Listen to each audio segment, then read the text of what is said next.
Alléluia. Les types de personnes autour de leaders. C'est notre thème de ce matin. Et déjà, c'est quoi un leader? Un leader, c'est une personne qui est appelée à conduire un groupe de personnes.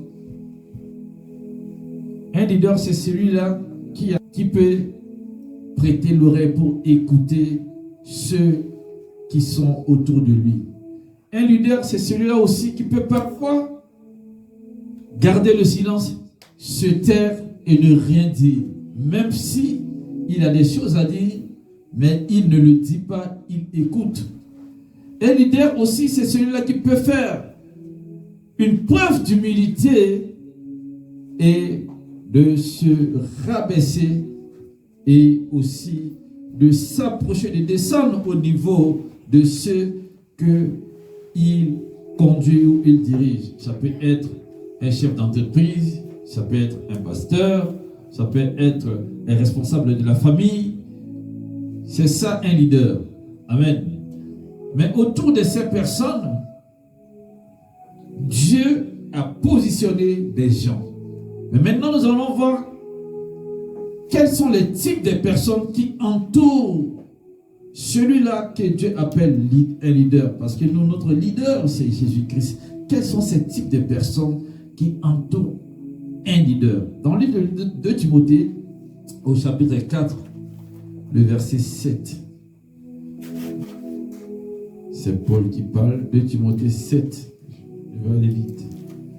À 15, la Bible dit, Paul dit, j'ai combattu le bon combat, j'ai achevé la course, j'ai gardé la foi. Désormais, la couronne de justice m'est réservée. Le Seigneur, le juste juge, me la donnera dans ce jour-là, et non seulement à moi, mais encore à tous ceux qui auront aimé son événement.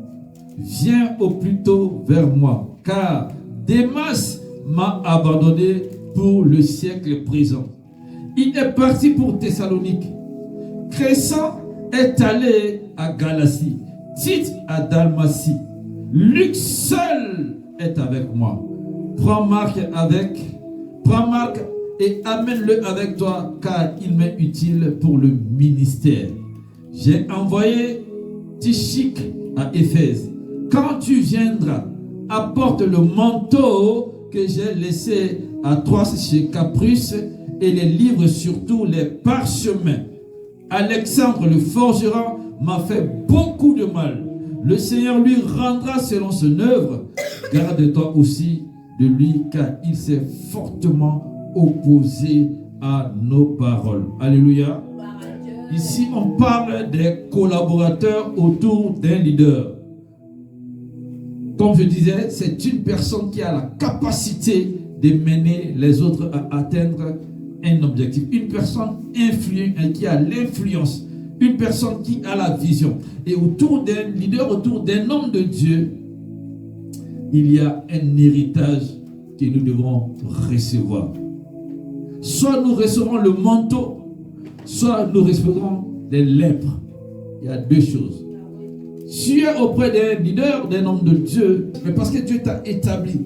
Mais en étant à côté de lui, tu as deux choses. Soit tu reçois le manteau qui est sur lui, soit tu reçois la lèpre. Ici, c'est Paul qui est en train de parler à Timothée. Il a dit, lui, il a combattu le bon combat, il a gardé la foi. Et il sait que le couronne de la justice lui était réservé au moment venu. Amen. Et il a demandé ici à Timothée, regarde, Damas m'a abandonné. Ça veut dire que autour d'un homme de Dieu, autour d'un responsable, dans la famille, celui qui est comme un leader, certainement, il y aura des moments où les gens vont t'abandonner. Alléluia. Tu vas te retrouver seul. Tu resteras seul. Mais cela ne veut pas dire que Dieu n'est pas avec toi. Parce qu'il y a deux types de personnes qui vont t'entourer. Alléluia. Et il a même dit que Alexandre le forgeron m'a fait trop du mal. mais le Seigneur lui rendra pour ses œuvres. C'est pourquoi quand tu es leader, ne te venge pas, ne juge pas. Tu es là pour être un modèle. Garde la foi. Amen. Élisée a reçu le manteau d'Élie et Géasi a reçu la lèpre.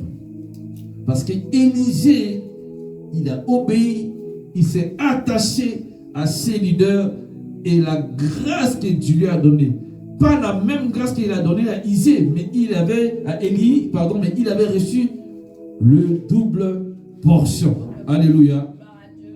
Alors, le plus grand secret pour recevoir le manteau, frère, ne te trompe pas, c'est la loyauté. C'est la loyauté, c'est le plus grand secret. Avec Dieu, c'est la loyauté. Quand tu es loyal à Dieu, dans cette œuvre, dans ta manière de le servir, dans le moment où tu t'attaches, dans le moment de la consécration, tu es loyal et fidèle, tu auras le manteau. Alléluia. Quand Dieu te positionne auprès des responsables, je ne sais pas, quand je parle souvent, les gens pensent forcément aux pasteurs. Oui, les pasteurs, les évêques, les apôtres. Mais il y a aussi des responsables au niveau de la société que Dieu t'a positionné aussi à côté de ces personnes. Il faut être loyal à la personne. Devant lui, tu dis ça. Après lui, tu dis autre chose. Tu lui montres que tu es avec lui dans ce combat. Tu lui montres que tu es prêt à servir. Mais après, c'est autre chose. Amen. Amen. Le véritable remplacement de Judas, c'est Paul. Quand Judas était mort, il va falloir qu'on puisse remplacer Judas. Alléluia. C'est pourquoi Jésus a dit aux disciples, ne faites rien jusqu'à ce que vous soyez revêtus du Saint-Esprit. Ne faites rien. Amen. Mais vous savez que nous les hommes, parfois, on n'écoute pas Dieu. Mais qu'est-ce que les apôtres ont fait? Parfois, quand le leader parle, vous pensez que non, il n'est pas intelligent, il ne comprend pas. Je sais mieux, je vois bien les choses. Il risque de se buter. Ce n'est pas forcément ça. Si c'est un homme de Dieu ou une servante de Dieu, Dieu l'a positionné, Dieu l'a donné une vision qui n'est pas compatible à ta vision.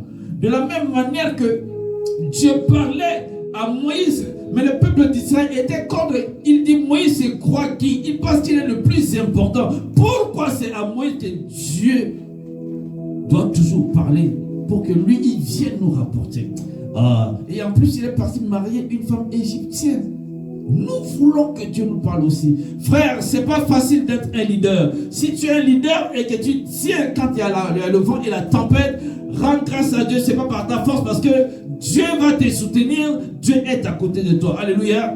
Il y a des gens, quand on était jeunes, on disait toujours que nos parents ne savaient pas s'occuper de leurs enfants. Non, on demande ça, on ne nous donnait pas. Attends que tu deviens parent, tu auras des enfants, tu verras ce que les parents ont subi.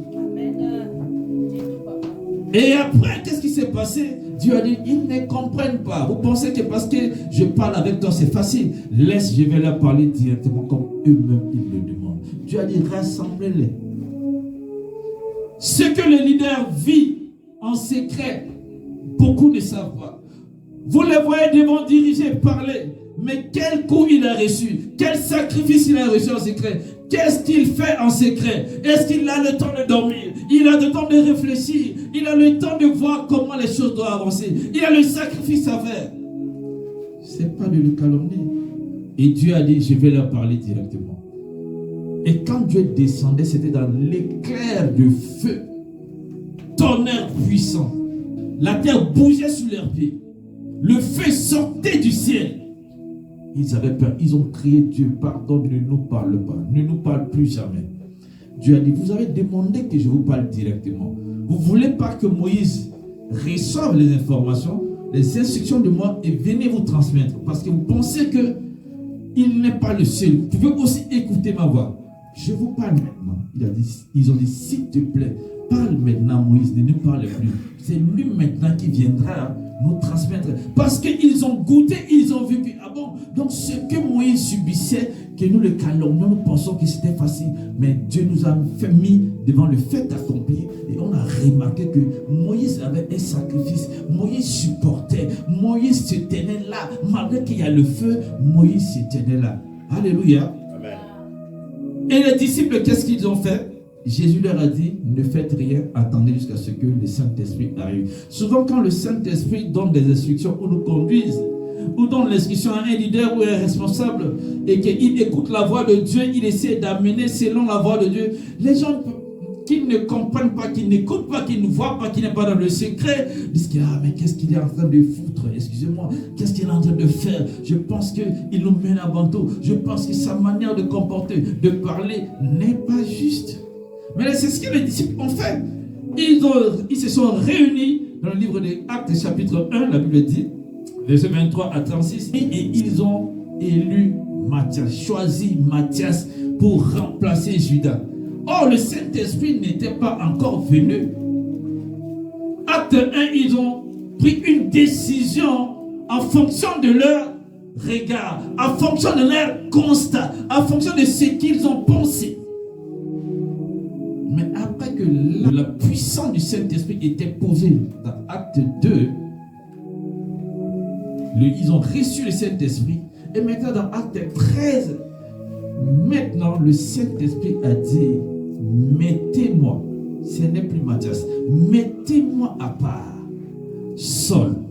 Mettez-moi à part, Saul. Comme le Saint-Esprit a choisi maintenant, nous avons vu l'impact que Paul a fait en tant que prédicateur, en tant que pasteur, en tant qu'apôtre, en tant que missionnaire. Alléluia. Il a fait des grandes choses. Et Dieu va donner à Paul des collaborateurs. Et c'est de ces collaborateurs-là que je vais parler rapidement. Le premier collaborateur, comme nous avons lu, c'était Démas, je voulais dire. Qui est Démas? Autour des hommes de Dieu ou autour des leaders, il y a toujours des personnes qu'on appelle des Démas qui vont l'abandonner. Amen. Qui va l'abandonner. Or, la fidélité et la loyauté ne se trouvent pas dans leur cœur. C'est pourquoi tu peux remarquer que dans une entreprise, ou dans une église, ou dans une famille, il y a une personne qui veut toujours se détacher. En cette personne, tu ne trouves pas ni la loyauté, ni la fidélité. Et si quelqu'un reste autour d'un leader, c'est la personne qui doit croire à la vision que Dieu lui a donnée. Je pense que quand le fondateur, je ne sais pas, de Amazon, de KFC, de Facebook, quand ils se sont levés pour créer l'entreprise parce qu'ils ont une vision, si les collaborateurs que Dieu avait positionnés autour d'eux les empêchaient que non, la manière que tu as commencé à faire les choses, à poser, à créer, à organiser, n'est pas bon, certainement ils vont échouer. Mais ils l'ont soutenu. C'est ça les personnes qui sont autour. Ce n'est pas des Damas. Certainement, il y avait des Damas qui ont cheminé, qui ont commencé et ils ont abandonné. Je pense qu'à ce jour-là, ils ont eu un regret. Ah, si je restais avec le fondateur de Facebook, j'étais son proche collaborateur. Je devais être parmi le conseil d'administration aujourd'hui. Je devais faire partie des personnes qui ont la voix des décisions aujourd'hui. Mais les Démas se sont retirés. Alléluia. Alors c'est pourquoi, frère, je parle ici à tout le monde. Pas qu'aux hommes de Dieu, pas qu'aux dirigeants des entreprises, mais aussi aux parents, à nous, tous qui sommes responsables. Nous ne devons pas forcer la collaboration. Je dis forcer la collaboration avec des Démas. C'est-à-dire, ne forcez pas la collaboration avec des personnes qui veulent abandonner. Alléluia.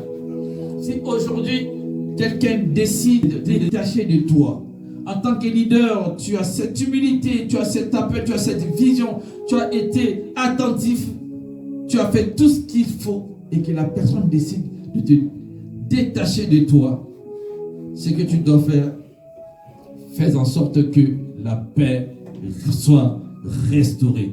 Et ne sois pas celui-là qui est le problème. Alléluia. Laisse Dieu faire les choses. Laisse Dieu faire les choses. La personne peut partir, elle peut revenir, ou elle peut partir, elle se sépare de toi définitivement. C'est des personnes qu'on appelle ici les Démas. Amen. Frère, à cause de certaines démarches dans notre vie, si nous ne comprenons pas certaines relations que tu entretiens, parfois à cause de ces personnes, Dieu va te faire tourner en rond. Tu ne vas pas comprendre parce que Dieu peut-être n'aime pas cette collaboration. Pourquoi tu es attaché à cet ami? Vous ne parlez pas le même langage, vous êtes toujours en palabre. Tu veux comme vous avancez à gauche, lui veut que vous avancez à droite. Vous n'êtes jamais mis d'accord sur autre chose. Mais si Dieu t'appelle à bâtir, Dieu t'appelle à aller quelque part pour ta destinée, Dieu t'appelle à être élevé, Dieu veut que ton nom soit inscrit quelque part, et que cette personne qui est attachée à toi, comme ton ami, comme ta camarade, ton collaborateur, et que ce n'est pas dans le plan de Dieu, et à cause de la présence parfois de ces personnes, Dieu va te faire tourner en rond et tu n'arriveras pas à la terre promise. Alléluia. Et quand une porte est fermée, ne t'inquiète pas. Une nouvelle toujours va s'ouvrir. Dieu, il est fidèle. C'est lui qui détient la clé. Cette porte peut fermer aujourd'hui. Ne dis qu'à je vais faire comment. Dieu a cette capacité, ce pouvoir d'ouvrir tes yeux et une porte est ouverte dans ce mur. Les gens ne regardent pas. Ils vont te rendre compte que tu es de l'autre côté. Ils vont demander comment tu as fait. Mais on avait vu sa fin. On a constaté qu'il a déjà échoué. Qu'elle ne pouvait pas arriver. Qu'elle ne peut pas être propulsée de cette manière. Comment est-ce possible? C'est parce que tu t'es détaché de certaines personnes. Alléluia.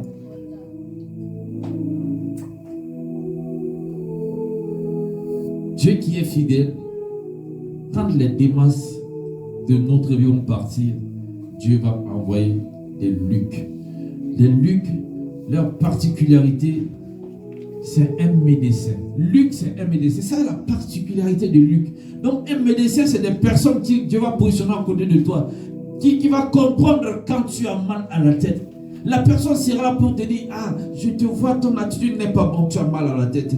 Non, je vois que quand tu parles, ta bouche ne bouge pas bien. C'est comme si tu as mal aux dents. C'est des personnes qui seront là pour te dire ce qui ne va pas, pour te dire ce qui va bien, pour te dire non, ça fais attention, ne mets pas les pieds ici, ne va pas à gauche, je vois que tu vas trop à gauche, reste au milieu. C'est un médecin qui va diagnostiquer ta vie pour comprendre de quoi tu souffres. Dieu va les envoyer vers toi. Dieu va envoyer les Lucs. Et les Lucs vont te donner les conseils dont tu as besoin. Les Lucs ne vont pas te caresser pour te faire plaisir. Les Lucs seront là pour te dire non mon frère, non ma soeur, non mon mari, c'est pas comme ça. Alléluia. En tant que leader, nous avons besoin d'être soutenus. Il y a aussi des personnes comme Marc. C'est des gens qui vont t'encourager, qui vont te fortifier, qui vont être utiles pour des ministères. Dieu va les envoyer. Paul a dit à Timothée, amène Marc avec toi. Amène Marc avec toi, car il est utile pour le ministère. Dieu va envoyer des Marcs. Des Marcs, c'est des personnes qui vont se sacrifier. Quand on dit il y a le jeûne, ils sont là. Quand on dit il y a les répétitions des chantres, ils seront là. Quand on dit qu'il y a les veillées, ils sont là. Quand on dit il faut se lever pour prier, ils vont se lever. Quand on dit il faut aller évangéliser, ils vont aller évangéliser. C'est des marques. Paul a dit, ces personnes sont utiles pour le ministère. Si tu as une, deux ou trois, bénis le Seigneur. Alléluia. Il y a des gens qui ont besoin d'avoir des personnes comme ça dans leur vie. Ils n'ont pas, même dans nos relations particulières entre amis, on n'a pas toujours ces amis-là. Il y a d'autres qui sont avec nous. Tout semble bon, rose, bien, bonne attente. Après, la personne va te trahir derrière. Mais les marques, ils seront utiles. Ils seront utiles. Alléluia. Ils seront utiles. Luc est dans cette dimension de sanctification. Mais par contre, les marques sont dans les dimensions de la consécration. Se consacrer, c'est-à-dire donne totalement sa vie, son esprit, sa personne pour le cause du ministère, pour le cause de l'avancement de l'œuvre, pour la cause, pardon, de l'avancement de l'œuvre, pour la cause du ministère. Alléluia. Amen.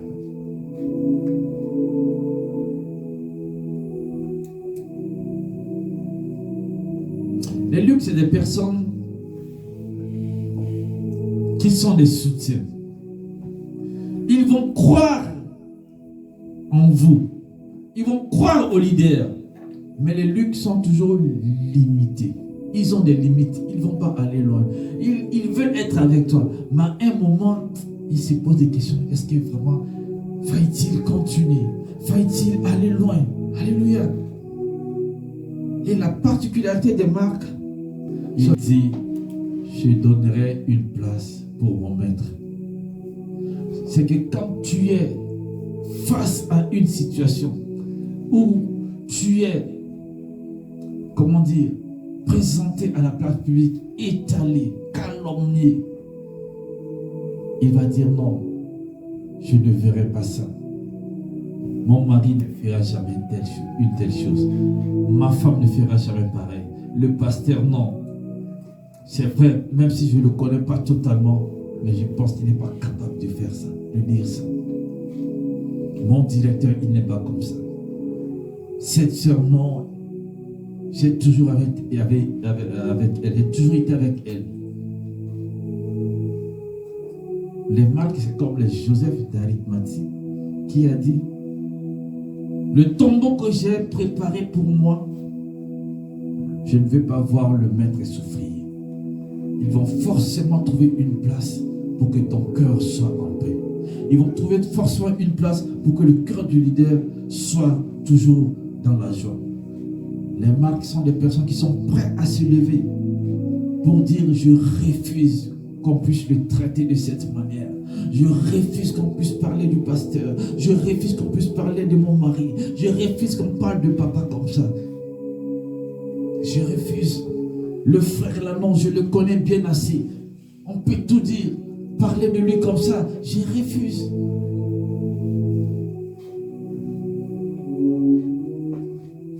Gloire à Jésus. Alors la sanctification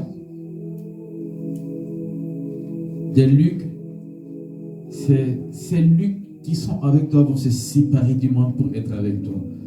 Mais par contre, les marques, ils vont se consacrer. Ils vont se donner totalement pour le ministère. Amen.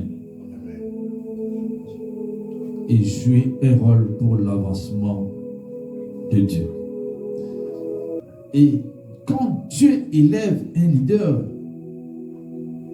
pour terminer, ces leaders doivent se souvenir des personnes qui étaient là avec lui pendant que le bateau allait à la dérive. C'est très important. Il y a des personnes dans ton parcours, dans la vie, qui étaient avec toi. Aujourd'hui, Dieu t'a fait grâce. Aujourd'hui, Dieu t'a positionné. N'abandonne pas ces personnes-là. Il y a des bien-aimés dans la foi qui sont avec toi, avec qui tu entretiens de bonnes relations. si Dieu permet que tu sois un leader, si Dieu permet que tu sois un responsable et tu sois établi quelque part, regarde à ces personnes. Mais aussi, il est de ta responsabilité de comprendre qu'il y a des démasses qui sont autour de toi. Et Dieu peut te faire tourner en rond simplement parce que ces personnes ne sont pas qualifiées, ne sont pas disposées pour que Dieu puisse continuer à t'amener loin. Il va falloir qu'à un moment, vous soyez séparés. Ne regrettez pas. Quand chaque fois que ces choses arrivent, tourne les regards vers Dieu, pose la question à Dieu. Éternel, pourquoi cela est-il arrivé? Pourquoi c'est la personne que j'aime beaucoup? Pourquoi c'est la personne avec qui je m'attache ou je m'attends le mieux? Pourquoi c'est à moi que cela arrive? Dieu te dira un jour, pendant que tu vas pleurer devant lui dans la prière, ne t'inquiète pas. Luc le médecin viendra pour voir quel est l'état de ton cœur. Et par ton et mon esprit, je ferai les choses. Et quand Luc sera bien à côté, je t'enverrai aussi Marc pour pouvoir se sacrifier pour le ministère. Recevez cette parole, au nom de Jésus-Christ. Que Dieu vous bénisse. Alléluia.